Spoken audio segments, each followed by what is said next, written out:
Hello students, मैं तुल सेना। आज मैं आपको सेकेंड लॉ ऑफ थर्मोडायनेमिक्स का क्विक रिवीजन कराने जा रहा हूँ। ये लेक्चर 1 है। आप ध्यान से इस लेक्चर को देखना, इससे रिलेटेड क्वेश्चंस आप बना सकते हैं। सबसे पहले सेकेंड लॉ ऑफ थर्मोडायनेमिक्स का ज़रूरत क्यों है, इसको समझने से पहले हम लोग फर्स्ट लॉ ऑफ थर्मोडायनेमिक्स का लिमिटेशंस देखते हैं, वो क्या है। जैसा कि हम लोग जानते हैं कि first law of thermodynamics energy conservation से रिलेटेड घटना है। यानी एक सिस्टम एनर्जी लॉस कर रहा है, दूसरा गेन कर रहा है, या दूसरा लॉस कर रहा है, पहला गेन कर रहा है। ये दोनों डायरेक्शन में वैलिड है। लेकिन जैसे ही हम लोग स्पॉन्टेनियस या नेचुरल प्रोसेस की बात करते हैं तो हम लोग को दिखाई क्या देता है कि एनर्जी जो कंजर्वेशन या एनर्जी जो एक्सचेंज हो रहा है उसका एक सर्टेन फिक्स डायरेक्शन है स्पॉन्टेनियस या नेचुरल प्रोसेस में। फर्स्ट लॉ ऑफ थर्मोडायनेमिक्स इसके मामले में साइलेंट है कि क्यों ऐसा हो रहा है, स्पॉन्टेनियस प्रोसेस के बारे में बात नहीं करता है। जैसे flow of heat from hot body to cold body एक सर्टेन डायरेक्शन में हो रहा है, इवेपोरेशन एक सर्टेन डायरेक्शन में हो रहा है, डिसोल्यूशन ऑफ साल्ट और शुगर इन वाटर, जैसे ही साल्ट और शुगर को वाटर में रखें डिसॉल्व हो जाएगा। इंटरमिक्सिंग ऑफ गैसेज, गैस का टेंडेंसी होता है आपस में मिक्स होना, ये स्पॉन्टेनियस प्रोसेस है। सोडियम रिएक्ट्स विथ वाटर, ये स्पॉन्टेनियस प्रोसेस है। कॉपर सल्फेट सॉल्यूशन में जिंक का प्लेट रखेंगे तो जिंक सल्फेट बनेगा और कॉपर वहाँ पर एज ए डिपॉजिट हो जाएगा। इसके अलावा भी बहुत सारे एग्जाम्पल्स हैं जो स्पॉन्टेनियस या नेचुरल प्रोसेस के बारे में बात करता है। तो ये सारे प्रोसेस में एक चीज़ हम लोग गौर कर रहे हैं कि एक सर्टेन डायरेक्शन में ही घटना हो रहा है। फर्स्ट लॉ ऑफ थर्मोडायनेमिक्स इसके बारे में बात नहीं करता है। दूसरा, हम लोग देखते हैं बहुत सारा ऐसा रिएक्शंस है जो कंप्लीट नहीं होता, इक्विलिब्रियम पे आ जाता है। ऐसा क्यों हुआ? Again first law of thermodynamics is silent on it.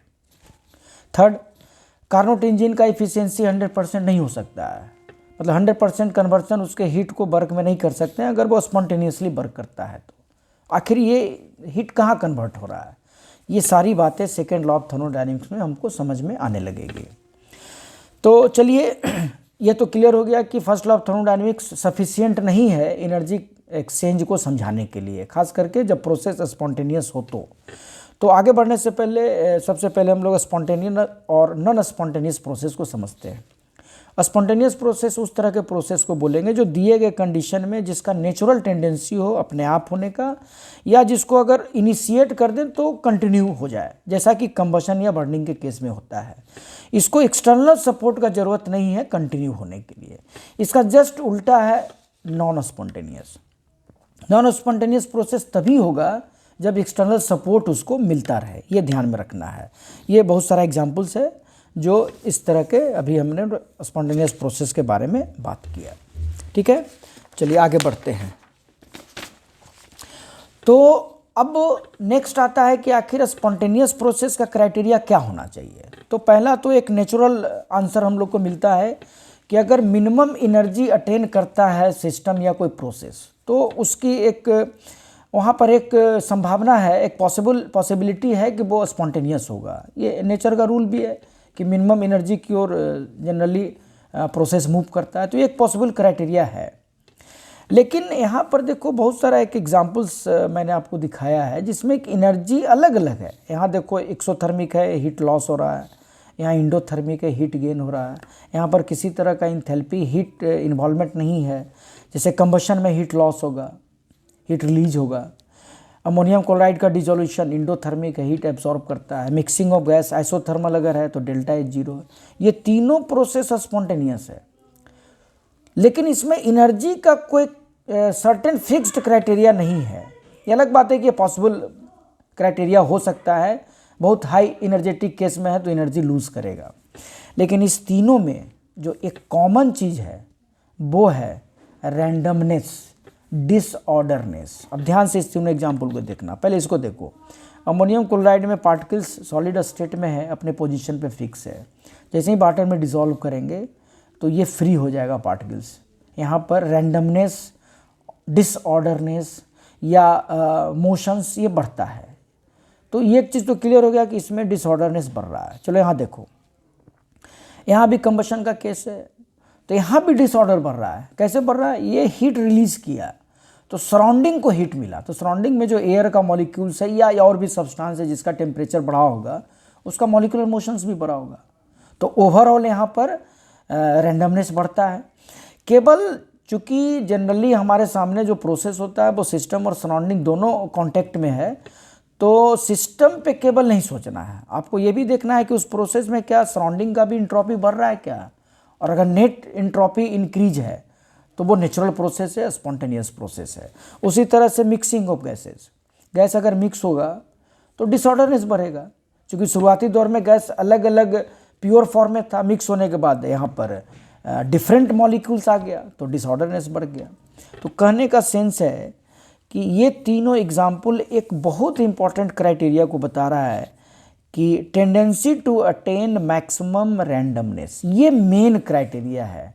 यानी जो हम लोग खोज रहे थे कि स्पॉन्टेनियस प्रोसेस का क्राइटेरिया क्या है, तो अब हम लोग बोलेंगे कि रैंडमनेस बढ़ता है, डिसऑर्डरनेस बढ़ता है। ठीक है, अब इसी रैंडमनेस और डिसऑर्डरनेस को हम लोग इंट्रॉपी से डिनोट करेंगे। इंट्रॉपी एक थर्मोडायनेमिक प्रॉपर्टी है जो किसी सिस्टम में या एक दिए गए कंडीशन में सिस्टम और सराउंडिंग का डिसऑर्डरनेस या रैंडमनेस मेजर करता है।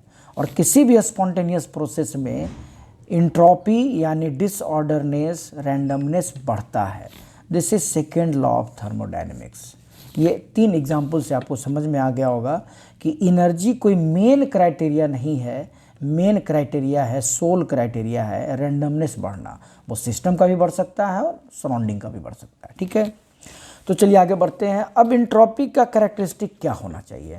ये तो क्लियर है कि इंट्रॉपी रैंडमनेस या डिसऑर्डरनेस को मेजर करता है। तो जब भी आपको कन्फ्यूजन हो तो आप मॉलिक्यूलर मोशंस को भी कंसीडर करेंगे। इंट्रॉपी स्टेट और एक्सटेंसिव प्रॉपर्टी है, मतलब एक पर्टिकुलर स्टेट पे सिस्टम के पास अलग मॉलिक्यूलर मोशंस होगा, दूसरे कंडीशन पे अलग मॉलिक्यूलर मोशंस होगा, क्योंकि उस समय एनर्जी का अलग अलग कंडीशन है। Change in entropy S final minus S initial. और अगर साइक्लिक प्रोसेस है, चूंकि स्टेट प्रॉपर्टी है, तो साइक्लिक प्रोसेस में इंट्रॉपी चेंज 0 हो जाएगा। ठीक है, इंट्रॉपी किस चीज़ को मेजर करेगा? रैंडमनेस को, डिसऑर्डरनेस को, कैओटिक स्टेट को, मॉलिक्यूलर मोशंस को, ये सब ध्यान में रखेंगे। अब जैसे सॉलिड, लिक्विड और गैस में किसका इंट्रॉपी ज़्यादा होगा? निश्चित रूप से गैस का ज़्यादा होगा। टेम्परेचर बढ़ेगा तो मोशन बढ़ेगा, इंट्रॉपी बढ़ेगा। किसी रिएक्शन में अगर सोचना है तो delta n g greater than 0 हो, डेल्टा एन जी का मतलब moles of product minus moles of reactant for gaseous system, तो इंट्रॉपी बढ़ेगा। जैसे यहाँ देखो, यहाँ प्रोडक्ट में CO2 है गैसियस स्टेट में, तो इंट्रॉपी इस पूरे प्रोसेस में बढ़ेगा। H2 से 2H देखो, दोनों गैसियस सिस्टम है लेकिन यहाँ 2 मोल है, तो इंट्रॉपी बढ़ेगा। ये सब चीज़ आप ध्यान में रखेंगे। उसी तरह से अगर आपको लगता है कि स्ट्रक्चर ज़्यादा कम्प्लेक्स हो गया, स्ट्रक्चर में पाई इलेक्ट्रॉन आ गया, लेयर्ड आ गया, तो वहाँ इंट्रॉपी बढ़ेगा। या इसका उल्टा सोचो, स्ट्रक्चर में रिजिडिटी आ गया, फिक्स हो गया पार्टिकल, तो वहाँ पर इंट्रॉपी घटेगा। जैसे ग्रेफाइट और डायमंड में, ग्रेफाइट में लेयर्ड स्ट्रक्चर है विथ पाई इलेक्ट्रॉन, और डायमंड में 3 डायमेंशन रिजिड स्ट्रक्चर है, तो इंट्रॉपी ग्रेफाइट का ज़्यादा होगा। अब यहाँ देखो, नाइट्रोजन गैस एक 5 ATM पे 2 ATM पे, तो इंट्रॉपी किसका बढ़ेगा? यस, 2 ATM का, क्योंकि प्रेशर अगर कम है तो वॉल्यूम ज़्यादा है, और वॉल्यूम ज़्यादा है तो रैंडम स्टेट भी ज़्यादा होगा। तो ध्यान रखना, वॉल्यूम अगर ज़्यादा हो, प्रेशर अगर कम हो तो इंट्रॉपी बढ़ता है। उसी तरह से डिसोल्यूशन हो, मिक्सिंग हो, तो इंट्रॉपी इंक्रीज करेगा। तो these are the characteristic of entropy. कहने का सेंस है, second law of thermodynamics simple सा स्टेटमेंट है कि during a spontaneous process entropy increases. Okay, ये इंट्रॉपी का कैरेक्टरिस्टिक है। चलिए आगे बात करते हैं। अब हम लोग देखते हैं कि इसका मैथमेटिकल एक्सप्रेशन क्या होता है इंट्रॉपी चेंज निकालने का। तो मान लो एक सिस्टम है जिसका temperature, isothermal process, temperature change नहीं हो रहा है, कांस्टेंट है। इसको हीट सप्लाई करते हैं रिवर्सिबली। रिवर्सिबली का मतलब होता है स्लोली, केयरफुली। तो जो भी हीट जाएगा रैंडमनेस को बढ़ाएगा। यानी हम लोग अगर 1 और 2 में सोचते हैं कांस्टेंट टेम्परेचर पे, तो जो हीट सप्लाई किए, जो सिस्टम हीट एब्जॉर्ब किया, उससे रैंडमनेस बढ़ा। तो यहाँ पर देखो इसी चीज़ के बारे में बात, जब when heat is supplied to a system reversibly and isothermally, no change in temperature, then only entropy of system increases. तो चेंज इन इंट्रॉपी निकालने का ये एक मैथमेटिकल फॉर्म है कि heat absorb per unit temperature. तो delta S equal to Q/T। ठीक है, इसका मतलब है रिवर्सिबली हीट एब्जॉर्ब किया सिस्टम और आइसोथर्मली टेम्परेचर चेंज नहीं किया।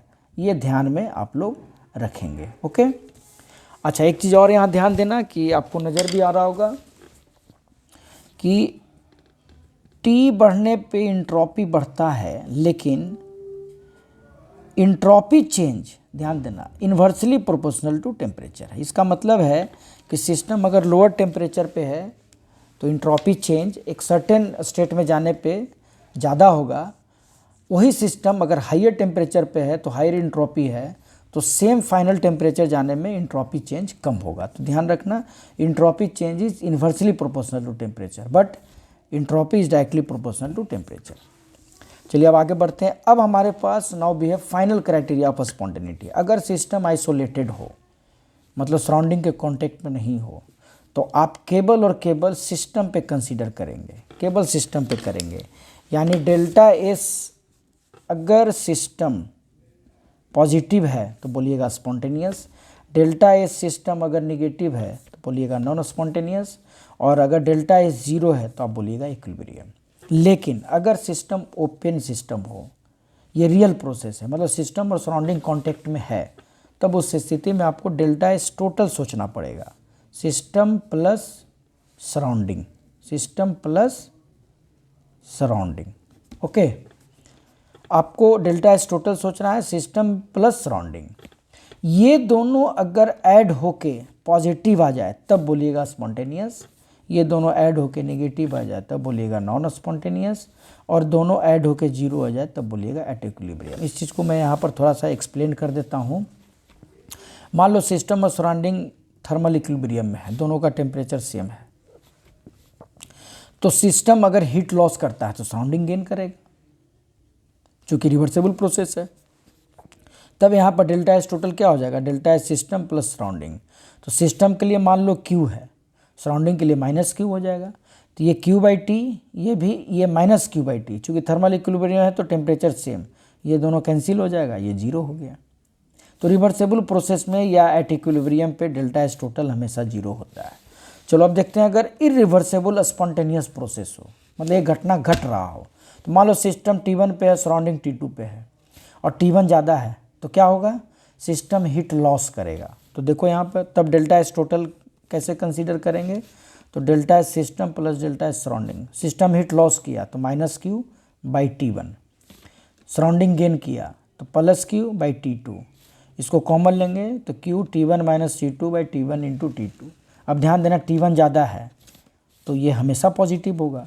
तो किसी भी इरिवर्सेबल स्पॉन्टेनियस प्रोसेस में डेल्टा एस टोटल हमेशा पॉजिटिव होता है, क्योंकि T1 is greater than T2। Clear है?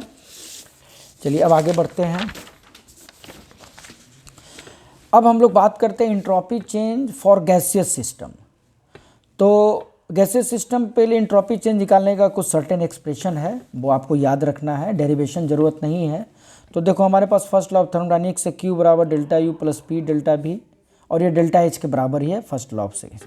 और सेकेंड लॉ में हम लोग देखें डेल्टा एस बराबर Q बाई टी, तो Q की जगह हम लोग T डेल्टा एस कर सकते हैं इस तरह से, T delta S delta U plus P delta भी, ये डेल्टा एच के बराबर है।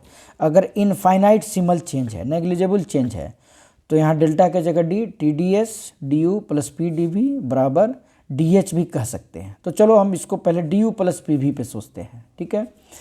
अच्छा, एक चीज़ हम लोग यूज अप करेंगे यहाँ पे, यूजिंग डी यू बराबर N C B D T, D H बराबर N C P D T. चलो यहाँ से उठाते हैं इस वाले पार्ट से, ठीक है।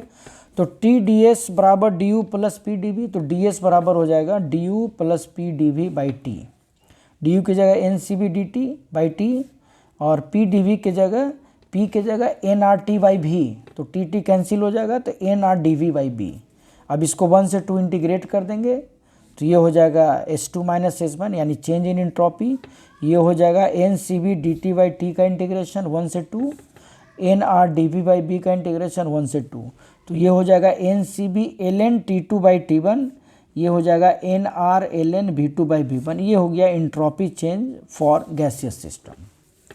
तो देयरफॉर फाइनली हमारे पास ये रिजल्ट आ गया एन सी बी, इसको बेस 10 में बदलेंगे तो 2.303 से गुना करके लिखेंगे। ओके, अब यहाँ पर देखो डिफरेंट प्रोसेस भी आपको नज़र आ रहा होगा। अगर आइसोथर्मल प्रोसेस है, देखना ये वाला टर्म जीरो, तो केवल क्या बचेगा N R log V two by V one, या 2.303 N R log P one by P two, चूँकि आइसोथर्मल में पी वन वी वन बराबर पी टू वी टू। अगर आइसोकोरिक प्रोसेस है तो ध्यान देना ये जीरो हो जाएगा, तो केवल ये बचेगा 2.303 एन सी भी log T two by T one.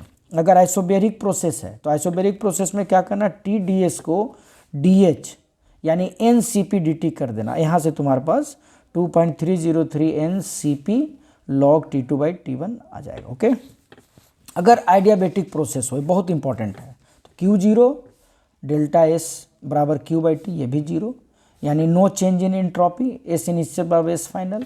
इसको आइसो इंट्रॉपिक प्रोसेस बोलते हैं। देखो दो ग्राफ से आपको समझ आए, S और T का ग्राफ है, तो A से B सोचो, A से B में नो चेंज इन इंट्रॉपी तो ये आइडियाबेटिक है। B से C देखो कांस्टेंट टेम्परेचर तो आइसोथर्मल है। अब देखो A से B में टेम्परेचर बढ़ा तो आइडियाबेटिक कंप्रेशन में याद रखना टेम्परेचर बढ़ता है तो आइडियाबेटिक कंप्रेशन है। B से C देखो आइसोथर्मल है और इंट्रॉपी घट रहा है, इसका मतलब कंप्रेशन है। अब देखो इंट्रॉपी घटने का मतलब वॉल्यूम घटा। C से D देखो अगेन इंट्रॉपी कांस्टेंट है तो ये आइडियाबेटिक है, और टेम्परेचर यहाँ पर देखो क्या हो रहा है, टेम्परेचर यहाँ पे घट रहा है, इसका मतलब एक्सपेंशन है। तो ध्यान देना आइडियाबेटिक कंप्रेशन में टेम्परेचर आप याद रखना बढ़ता है और एक्सपेंशन में टेम्परेचर घटता है। तो डी से ये देखो ये आइसोथर्मल प्रोसेस है और इंट्रॉपी बढ़ रहा है, इसका मतलब एक्सपेंशन है। चलो एक और ग्राफ से समझते हैं कैसे आप पता करेंगे आइडियाबेटिक। H और S का ग्राफ है तो ध्यान से A से B देखो, H कांस्टेंट मतलब डेल्टा H 0 मतलब डेल्टा T 0 तो आइसोथर्मल, इंट्रॉपी बढ़ रहा है एक्सपेंशन। B से C देखो नो चेंज इन इंट्रॉपी तो आइडियाबेटिक, देखो H कम रहा है इसका मतलब टेम्परेचर कम रहा है तो एक्सपेंशन, तो ये आइडियाबेटिक है उसमें। तो इस तरह से बहुत सारा क्वेश्चन आप बना सकते हैं।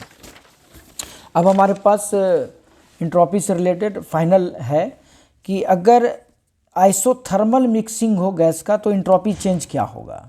तो आप इसको इस पिक्चर से समझ सकते हैं। मान लो दो गैस है, गैस 1 गैस 2, इसका मोल N1 है, वॉल्यूम V1 है, टेम्परेचर T है, N2 है, वॉल्यूम V2 है, टेम्परेचर।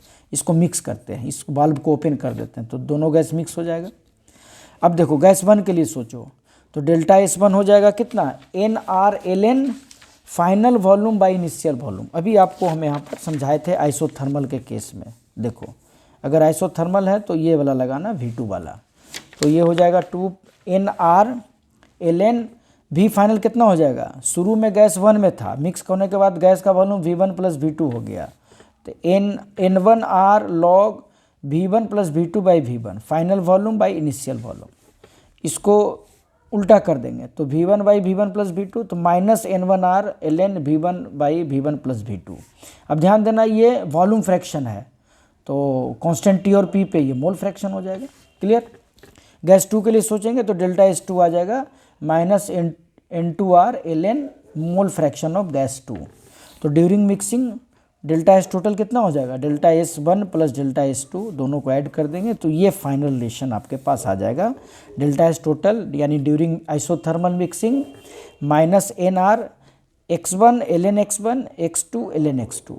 x1 हो गया मोल फ्रैक्शन ऑफ 1, x2 हो गया मोल फ्रैक्शन ऑफ 2, और n जो है ये टोटल मोल्स है, जहाँ पर n जो है N1 प्लस N2 है। ठीक है, ये आप ध्यान में रखेंगे।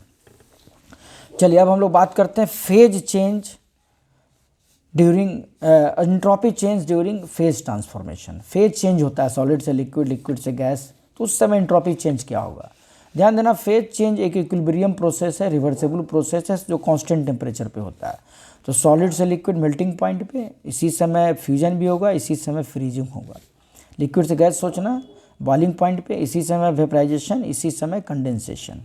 तो मान लो सॉलिड से लिक्विड सोचते हैं तो सॉलिड से लिक्विड का मतलब फ्यूजन, तो इंट्रोपी चेंज ऑफ फ्यूजन कहलाएगा enthalpy of fusion bye melting point, क्योंकि इस कन्वर्सन में जो इंथैल्पी है वो फ्यूजन प्लस है और इस कन्वर्सन में जो इंथैल्पी है जस्ट इसका उल्टा।